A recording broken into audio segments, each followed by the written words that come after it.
Ramai pelabur beli hartanah, tapi tak semua tahu cara untuk maksimalkan keuntungan. Anda nak tingkatkan ROI, kurangkan kos, dan jana lebih banyak pendapatan? Jangan risau. Saya akan kongsikan 5 cara canggih untuk buat keuntungan hartanah anda berganda. Kalau anda masih guna sewa tahunan biasa, anda mungkin rugi banyak. Short-term rental seperti Airbnb boleh jana lebih banyak untung berbanding sewaan biasa lebih fleksibel, kadar sewa lebih tinggi, dan anda boleh pilih penyewa yang berkualiti. Jangan biarkan hartanah anda tidur tanpa menjana lebih banyak keuntungan.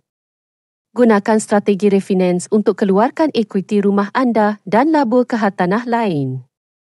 Ini cara pelabur profesional gandakan aset mereka.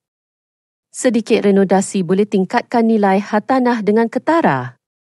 Baiki dapur, tambah kabinet, cat dinding baru, ini semua boleh meningkatkan harga sewa atau jualan dengan mudah. Rumah dengan sistem smart home lebih menarik untuk penyewa jangka panjang. Anda boleh tambah kunci pintar, kamera keselamatan atau lampu automatik untuk tingkatkan nilai hartanah anda. Jangan hanya bergantung pada iklan biasa. Gunakan media sosial, iklan berbayar dan video profesional untuk menarik lebih banyak pembeli atau penyewa. Tak kira anda baru bermula atau dah ada beberapa hartanah, gunakan strategi ini untuk tingkatkan keuntungan anda. Like, share dan follow untuk lebih banyak tips pelaburan hartanah. Ada soalan atau topik yang anda nak tahu? Komen di bawah. Jumpa lagi di video seterusnya.